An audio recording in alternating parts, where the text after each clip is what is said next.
Some crimes are so heartbreaking or shocking that they earn the label Crime of the Century.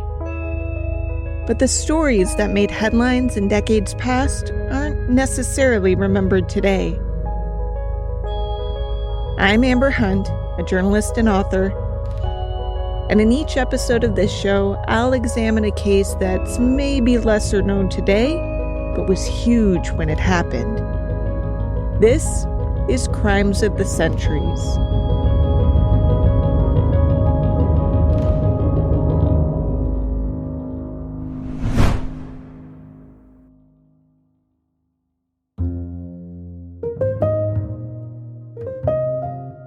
It had been 4 years since Joseph Gedeon had left his wife and 2 daughters. He hadn't lost touch with them completely in the meantime. He and his estranged wife, Mary, stayed friendly. They sometimes had holiday meals together with their girls. Joseph had never fully reestablished himself after he left. He bounced from one boarding house to another, while Mary and the girls rented places big enough to rent out a couple of rooms to similar boarders.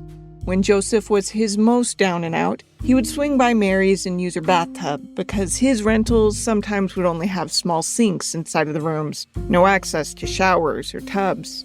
But on Easter Sunday, 1937, things were supposed to be gearing up for a change. Joseph had been to Mary's apartment 2 days prior, he'd taken a leisurely bath, and then he'd had an important talk with his wife. He was happy to hear she was on the same page. The two would reconcile. It was time. It wasn't about being passionately in love. It was just about a partnership. Life was easier together. And clearly, any daydreams either one had harbored about meeting a better mate had long fizzled. Turns out the grass isn't always greener. Today was going to be a special day because Joseph and Mary planned to share the news with their 2 daughters, Ethel and Veronica, and those two were going to be thrilled. Ethel was a 24-year-old adult now, married to a man named Joseph Kudner. Veronica, nicknamed Ronnie, had been briefly married too, though that was less about love and more about rebelling against her parents. Either way, Ronnie's union had been annulled years earlier. Now aged 20, Ronnie still lived with her mom, plus 2 boarders who rented rooms in their shared walk-up apartment. Not that Ronnie was without prospects. She was a looker, a model even, and was getting regular work posing for artists.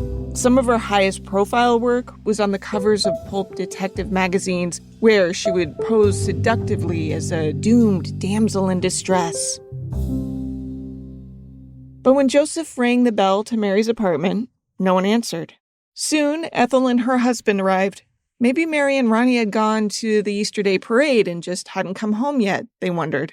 Ethel was wearing new shoes and didn't want to climb 4 flights of stairs if her mom and sister weren't home, so she and her husband waited in the lobby while Dad Joseph made the trek.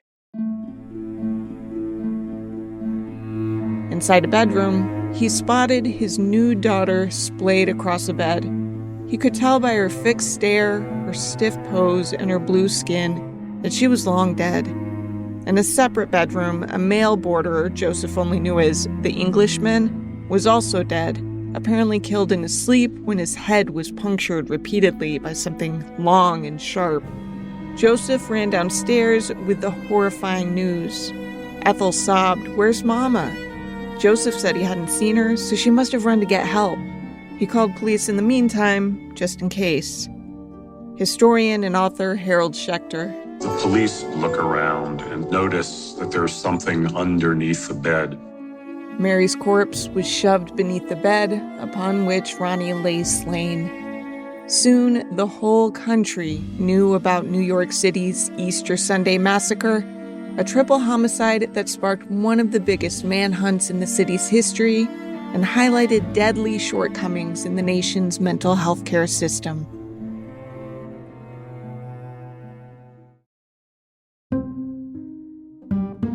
Had Ronnie Gedeon not been a model, it's hard to know if her death would have made headlines with the same ferocity, even if she had been killed as part of a brutal triple homicide on a peaceful Easter Sunday.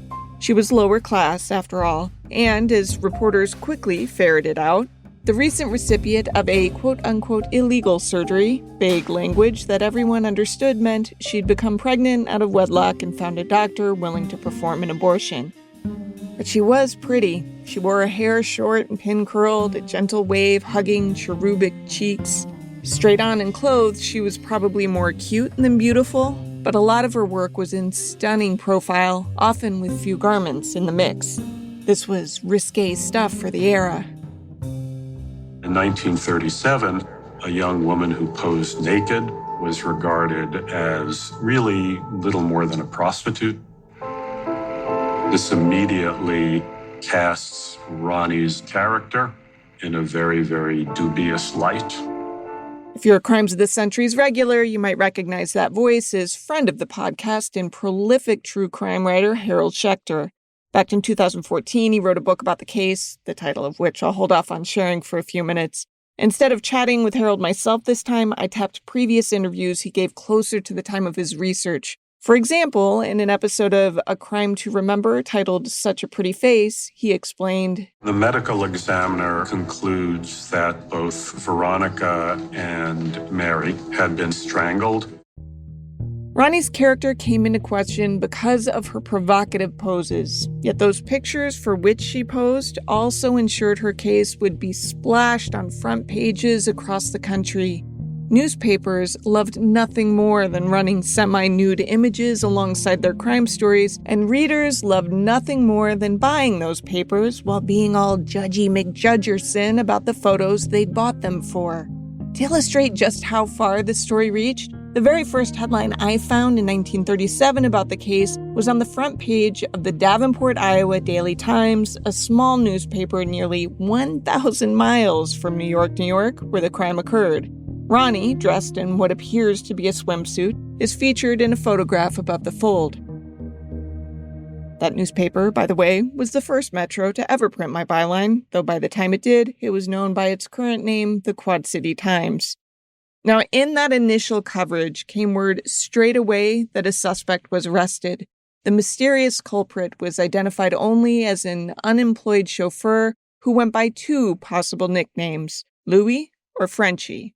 Eventually, the public would learn his real name was Georges Garay, a former boarder born in Paris with a wife and a mistress, and who might have played a role in once assaulting two young girls. But Garay had a solid alibi and was soon cleared in the triple slaying. Soon after the chauffeur was nixed from the suspect list, detectives learned that despite the way the crime scene had appeared to them initially, they perhaps had been a bit hasty in how they'd interpreted things. Initially because Ronnie was nude and her mother Mary was partially disrobed and had some bruising on her thighs, police assumed they'd been sexually assaulted. The autopsy results show that there's no evidence of sexual assault. But the medical examiner deduces from the contents of Mary's stomach that she was murdered between 10 p.m. and midnight. That's the estimate for Mary's time of death. Ronnie, on the other hand, was out with friends and didn't get back until nearly 3 a.m. Based on that and the different stage of rigor mortis her body was in, authorities determined she had died at least 3 hours after her mother. That meant that the killer attacked Mary and then waited inside the apartment until Ronnie got home and then killed her too. That in turn suggested the killer was awfully damn comfortable inside that apartment. So police turned their attention to Joseph Gedeon. Wasn't it awfully convenient that the estranged husband was supposedly set to announce his reconciliation with his now dead wife that very day? Plus, police didn't think he sounded suitably distraught. He didn't wax nostalgic about the years the two had lost in their separation. In fact, when police searched Joseph's rented room, they found a bunch of girly pics, the same type his daughter routinely posed for, and on top of that, Joseph spoke badly of his daughter for posing in those types of photos. Joseph described her as wild and promiscuous and said, "In fact, it was because of Ronnie's craziness that I separated from her mother in the first place." Harold Schechter again, this time talking about the Gedeon case to journalist Dan Zupansky. The primary person, who the police focused on for quite a while was Ronnie's own father, Joseph, who was portrayed in the tabloids. as a sexual degenerate, largely because he had cheesecake photographs pinned to the walls of his apartment.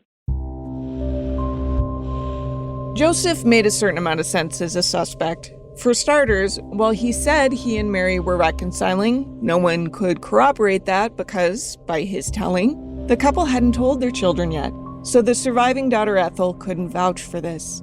Second, while Ronnie might have been the higher profile and more titillating of the victims, it could have been that Mary was the target. You always look first, to the husband or ex-husband or boyfriends. That was as true for Mary as it was for Ronnie. Maybe that's why reporters went out of their way to describe Mary as surprisingly attractive for her age. There was no lack of suspects. The Gedeons had various male boarders who fell under suspicion, so it took a while. There were, after all, 2 other people living in the house. One was a woman who was out of state. She had an alibi. The other one was the third victim. The boarder, Joseph said he only knew as the Englishman. That man was soon identified as a British-born waiter named Frank Burns. And could Joseph have suspected the Englishman was after his wife? Or his daughter? I mean, really, with his age, Burns was in his mid-30s, so really smack dab in the middle of the 2 women. It could have gone either way. Public opinion was immediately strong against Joseph, and not just for the obvious, it's always the husband reasons. They had history on their side. 1 year earlier, also on Easter, in another Beekman Place apartment just blocks from the Gedeons, there had been another murder. A young woman named Nancy Titterton, who was an up-and-coming novelist and whose husband was an executive at NBC Radio at that time, was raped and murdered in her home on Beekman Place. Nancy's body had been discovered by a pair of upholsterers who had arrived to deliver a love seat she'd had them recover. While Nancy's husband was initially a suspect, it turned out that it was, in fact, one of those upholsterers who'd supposedly found the body who'd been guilty of the murder. Joseph Gedeon was also an upholsterer and also had discovered the crime, and people didn't trust him. Plus, police told reporters that they were pretty sure from the start that the killer wasn't a stranger. People familiar with the apartment noticed that just one item had seemingly gone missing, and that was a silly alarm clock with glow-in-the-dark hands. Former NYPD lieutenant turned author Bernard Whalen. There was still money in the apartment. The door is perfectly intact. Right away, these things lead detectives to believe that the perpetrator was somebody that the victims knew. Not only that, but Ronnie had a dog, a small, annoying little yipper of a Pekingese who barked incessantly at strangers. Detectives noticed this right away because as soon as they walked into the apartment, the little bugger started yapping and would not shut up.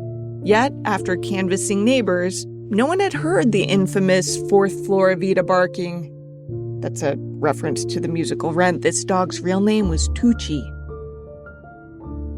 Tucci knew Joseph, and so wouldn't have barked at him. But that was also true of pretty much every tenant Mary and Ronnie had ever had. The dog was annoying as hell with strangers, but he warmed up pretty quickly otherwise, so he wasn't a very useful witness overall. Regardless, police zeroed in on Joseph hardcore, questioning him for a grueling 30 hours. So there's a lot of people coming in and taking cracks at Gedeon, but despite all their efforts, they cannot get him to crack. So they decide to turn up the heat. He's kept awake for hours. He's deprived of food. But he never cracked. He kept insisting he had nothing to do with the crime. Police didn't believe him, but an editor at True Detective magazine was wondering if maybe Joseph Gedeon was being railroaded. Joseph's alibi had been that he had been out drinking all night and got home stupid drunk right around 3 a.m. True crime author Catherine Pellinero told A Crime to Remember that the editor sends one of his writers to the building where Joseph Gedeon lived to really check out his alibi. The writer finds a neighbor who says that he did indeed see Joseph Gedeon stumbling home drunk at 3 a.m. Now they have corroboration that Joseph Gedeon was absolutely not there at 3 a.m. So he cannot be the murderer. That isn't the only role the detective rags played in trying to focus on the case either. As the days crept by, another editor got fed up with reading stories about Ronnie having had her death coming to her because of the sultry photos she took for pay. As Schechter said, the editor of Inside Detective Magazine publishes a very impassioned editorial explaining that Ronnie had taken on these jobs in order to make a living, but that there was nothing questionable about her behavior. Ronnie might have been boisterous and lively, but everyone agreed that above all, she was a nice kid. She had potential as a model, she was fun to work with, she had a great sense of humor. She might have gotten her first gigs because of her figure, but she kept getting rehired because she was nice. Police were getting nowhere, and they knew it. They started to worry. Will we ever solve this awful case?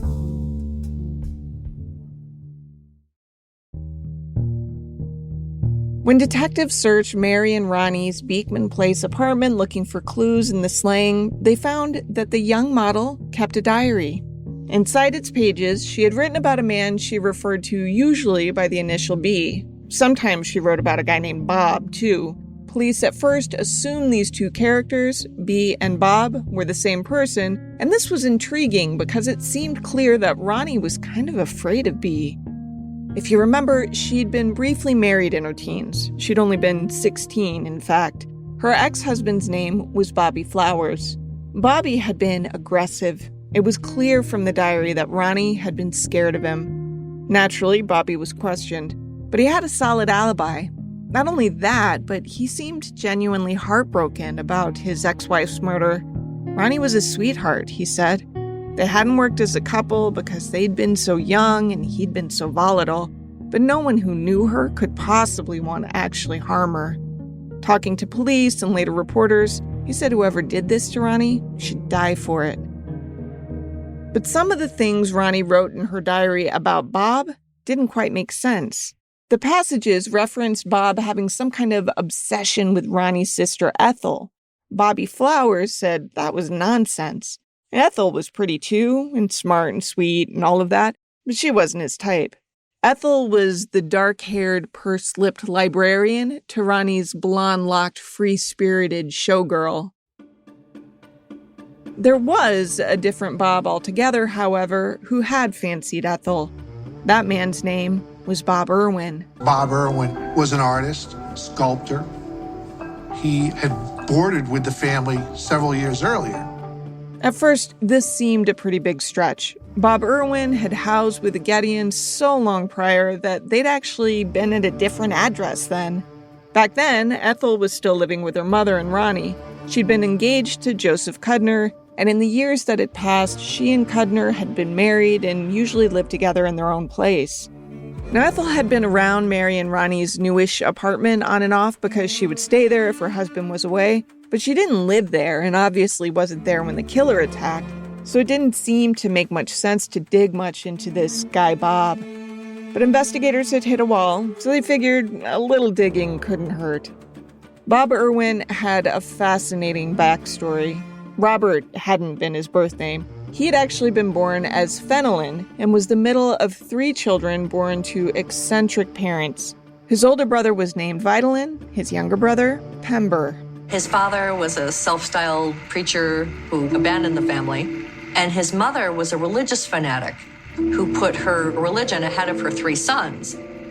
And the 3 boys were sort of left to fend for themselves. When Bob Irwin was still known as Fenelon, he had a complicated relationship with his parents. He had been born in a gospel tent in Pasadena, California in 1907. Of the 3 kids, he was closest to his mom, often working to help her around the house. But as he grew older, he became jaded by his parents. Here he was, a child in need of love and food and clothes, but his parents were too busy, ostensibly with church, to provide any of that. Schechter talking to Dan Zupansky. Irwin's father, Benjamin, was almost a kind of stereotypical kind of character a very, very charismatic preacher who would spend his Sundays railing against the evils of the modern world, which included everything from wearing neckties, which apparently was considered in his particular sect to be some kind of terrible, sinful symptom of modernity. He said he'd rather wear a rattlesnake around his neck than a necktie. To drinking Coca-Cola.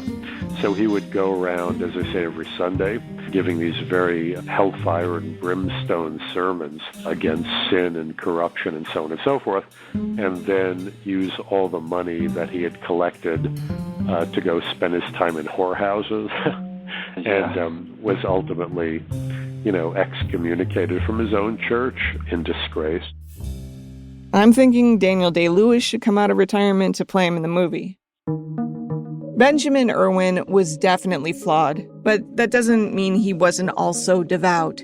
He grappled with his inner demons and tried to be a decent person, sometimes, in his own way. He was a leader in the holiness movement, which focused on cleansing one from original sin. The Reverend Benjamin had even founded a racially integrated denomination in 1898. By 1900, he was married to his first wife when a sexual scandal ended his career. Some 2 years later, he married a woman named Mary Lee Jordan, whom he met in Texas, which might have worked out better if he had bothered to divorce his other wife first. Like I said, definitely flawed.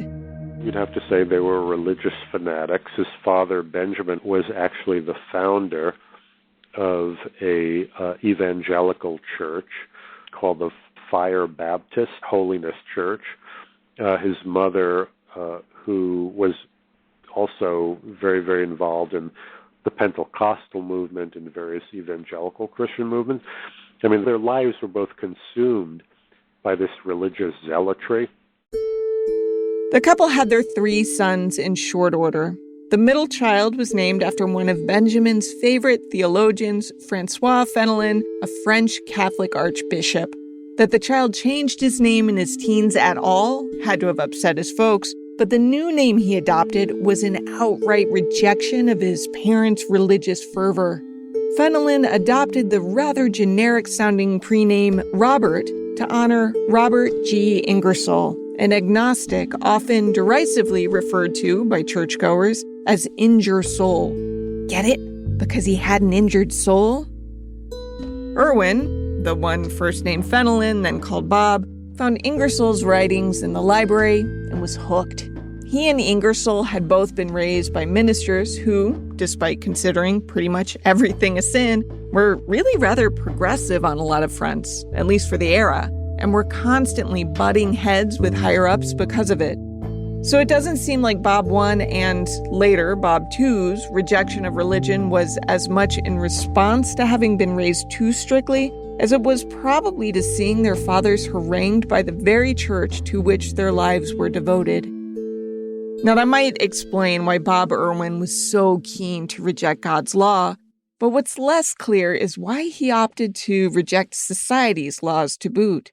In fact, all 3 of the Irwin boys had rap sheets before they were even teenagers. Some of it was stealing bread because they were starving kind of stuff, but not all of it. These kids were smoking and drinking and sleeping with sex workers before they were even out of grade school. They stole cars and got picked up for various assaults. Strangely, Irwin's older and younger brothers had the longest criminal records, but his mother, Mary Lee Jordan, decided it was her middle boy who was the only irredeemable one, what with him reading about agnosticism and such. I mean, at least that's what she said. She told people that her middle kid, the one who'd once been something of a mama's boy in his youth, had been led astray by the devil, and she pointed to his Ingersoll devotion and name change as proof. But maybe she sensed something else, something darker that she couldn't quite articulate. Because on the surface, at least, Irwin really wasn't the same kind of criminal his brothers were. He had a terrible temper that often got him into trouble, but he was also incredibly smart and artistic. He loved sculpture in particular.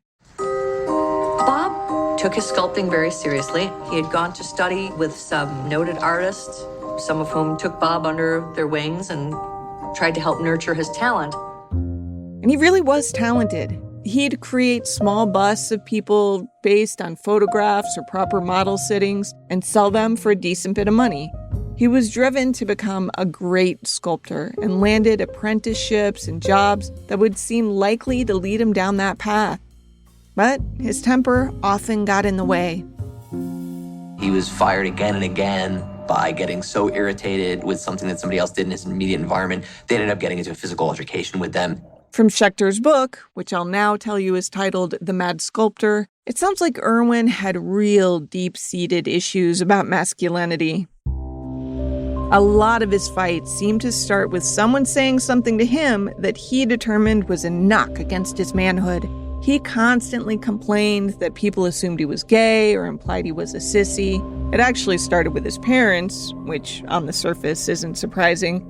But the specific anecdote one doctor noted kind of floored me. One day when Irwin was 7 or 8, he was helping his mother with the laundry. A neighbor came by and complimented the boy for helping his mom, which stood out because the other 2 boys never helped her one bit. Instead of praising her middle child, Mother Mary Lee laughed and said something like, "Yeah, he's just like a regular girl." When Irwin shared this story with a psychiatrist later, he remembered it making him so mad he could see blood.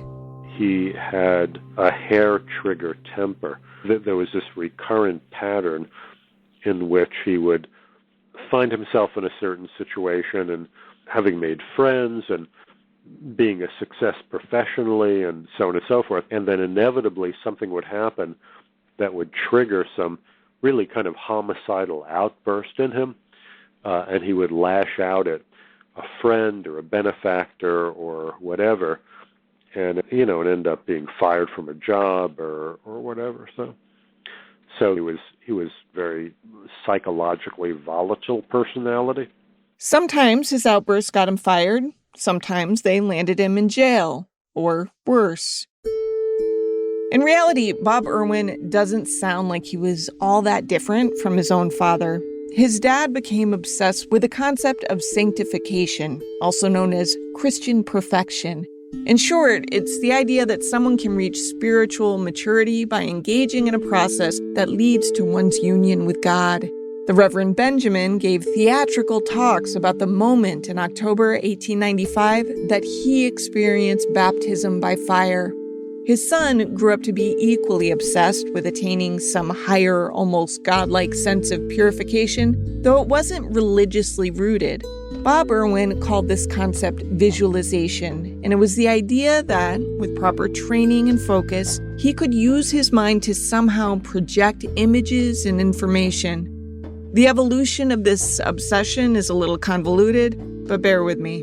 And at one point he read what was at that time, back in the 1930s, this best-selling book on the history of philosophy by a couple named Will and Ariel Durant. And in that book, the Durants talk about Schopenhauer and, and Schopenhauer's whole theory of this universal will, which is the source of all energy in the universe.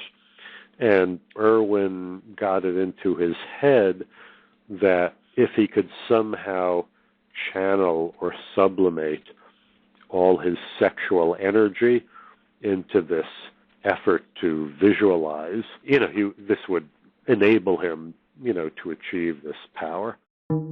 He would lock himself in rooms for hours to practice his visualization skills, hoping to basically render 3D images with his brain. By manifesting this image, he'd then be able to simply replicate it with whatever material he wanted to use.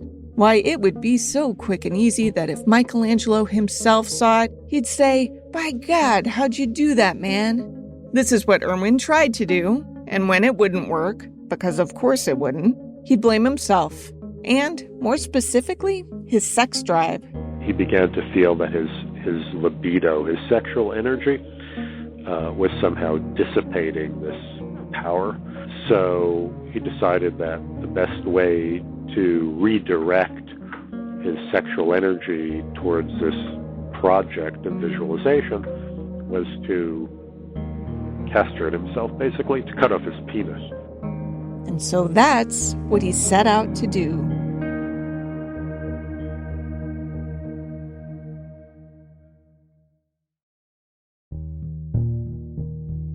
Bob Irwin's idea to castrate himself sounds crazy enough, but wait until you hear about his actual attempt. We tied some rubber bands around his penis and rode around the New York City subway system until, he felt he had anesthetized his penis, and, then went back to the boarding house he was staying in and took a Gillette razor blade and started to saw off his penis at its base. Spoiler alert, it started to hurt, so he stopped. He went to a hospital and asked for help finishing the job. They decided admitting him for psychiatric care might be a better idea. And that's how we ended up in Bellevue Hospital and under the care of Frederick Wortham. Wortham was a well-known doctor with pretty ahead-of-his-time views on how your childhood can affect you for life. He was one of few American psychiatrists willing to treat Black patients, which happened to lead him to cross paths with legendary attorney Clarence Darrow, who would sometimes call on Wortham to examine and testify on behalf of Black defendants. In fact, Wortham testified in all sorts of high-profile trials, including that of Albert Fish, a cannibal, pedophile serial killer. To be clear, he didn't testify that Fish was innocent, but rather that he was absolutely insane and therefore shouldn't be executed, because if scientists were allowed to study him, maybe they could figure out how to predict and maybe even cure future Albert Fishes. Wortham was fascinated by Irwin, who must have seemed quite a novelty in comparison with many of his other clients. Wortham recognized from the start that in many ways Bob Irwin was a very, very exceptional human being, a person of unusual intelligence and sensitivity and great artistic talent. Wortham himself was married to a well-known sculptor, so he was particularly appreciative of Bob's talent in that regard. It took some time, but Irwin eventually earned enough goodwill with Wortham and others at the hospital that he was allowed access to sculpting tools. He used them to fashion small busts of staffers for small fees. He socked away that money, hoping that once he was out of the hospital, he could live off his savings while attempting to perfect his visualization technique. It's clear Wortham knew all about this obsession of Irwin's, but he didn't seem to know as much about Irwin's unhealthy infatuation with a young woman he'd met named Ethel Gedeon. Bob had boarded with the Gedeons and quickly became infatuated with Ethel, who at first found him charming and well-read. And sometimes there's a fine line between someone's eccentricity pointing toward brilliance or madness, and it seems Ethel entertained it was possible that Irwin was a genius. But he was a poor genius with disturbing impulse control, so when Mary and Ronnie Gedeon realized that Bob was setting his sights on Ethel, they intervened. They were polite about it. They liked the weird young fella. But Mary wanted her daughter to find a secure husband, one who didn't lose job after job because he lost control like Marty McFly every time someone called him yellow. Wortham didn't know much about Ethel, but he had worked with Irwin for years. He genuinely liked the guy and thought that they had made some decent progress in his treatment. Wortham had developed a kind of theory at that time called the catathymic crisis. It was Wortham's theory of the source of a certain kind of homicidal violence. And Bob Irwin seemed to epitomize to him this particular kind of syndrome, which he felt was curable. Wortham had this very, very, I think, probably naive and now kind of outmoded faith in the ability of psychoanalysis ultimately to rid the world of violent crime. But every time Wortham thought he had made a breakthrough with his patient, Irwin would backslide. He'd been released a couple of years after his castration attempt. When Wortham was comfortable, he'd moved past the fixation. Not that he wasn't still obsessed with visualization. He absolutely was and would talk at length about it to anyone who would listen. But he at least put to bed the notion that self-emasculation needed to be part of the plan. Still, every time Irwin left the hospital, he would get wrapped up in thoughts of self-harm, often leading him to return, usually voluntarily. But back then, as is still the case now, there wasn't much a doctor could do if a patient wanted to leave and didn't appear to present a clear and present danger to himself or others. So Wortham could encourage Irwin to stay institutionalized, but if he wasn't threatening anyone, the doctor couldn't force him to. Years after the castration attempt, but not long before the Gedeon murders, Wortham gave a speech in which he referenced his longtime patient as an unrecovered case of his so-called catathymic crisis. Wortham said, quote, "This man is not cured. He will break out again in some act of violence against himself or others." End quote. He had no idea how right he would be. What triggered the Easter Day violence in 1937 was an image. After obsessing over Ethel for days, Irwin had been staring out at the water, contemplating suicide. When the water before him began lifting and taking shape, he recognized the shape as Ethel's face. Convinced he was on the precipice of visualization, he decided the vision meant that he had to sacrifice Ethel to finally reach his goal. He went to Mary and Ronnie's place because he mistakenly believed Ethel lived there too. His plan was to kill her. He encountered Mary first and killed her, shoving her body beneath the bed. He lay in wait, probably expecting Ethel soon after. Instead, Ronnie came in. She'd been out with some friends and likely had avoided turning on lights so as not to rouse her mom. She'd gone to the bathroom and started undressing for bed. Irwin attacked so swiftly, she barely had any time to fight at all. The Englishman, Frank Burns, just had the bad luck of being there when all this happened. He hadn't even woken up, but because Irwin knew Burns had seen his face on a previous visit, he walked into the boarder's room and jammed an ice pick into his skull, killing him instantly. It took weeks for police to piece together the clues and land on Bob Irwin as a suspect. And by the time they did, he was gone. He'd left town through Grand Central Station, leaving behind a suitcase that, once police discovered it, tied him directly to the crime. Remember that missing alarm clock? The one with the glow-in-the-dark hands? Catherine Pellinero again. And they find the alarm clock missing from the Gedeon apartment. Physical evidence that actually links Bob Irwin to the murders. Police no longer had any doubt.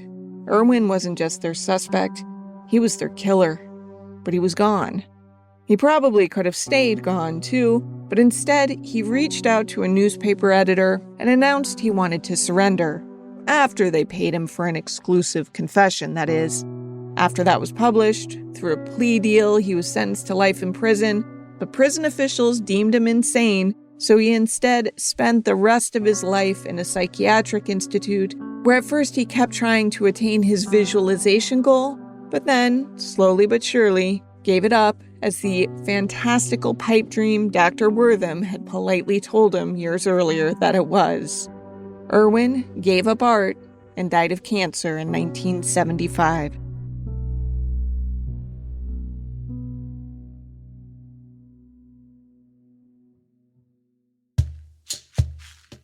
To research this case, I read Harold Schechter's book, The Mad Sculptor, and dug up interviews with him discussing the case around 2014. The Such a Pretty Face episode of A Crime to Remember was hugely helpful for audio. I also read contemporary news coverage and dug into genealogical records. There are a few weird little tidbits about this case that are interesting but not vital, so if you're curious, be sure to check out our social media posts.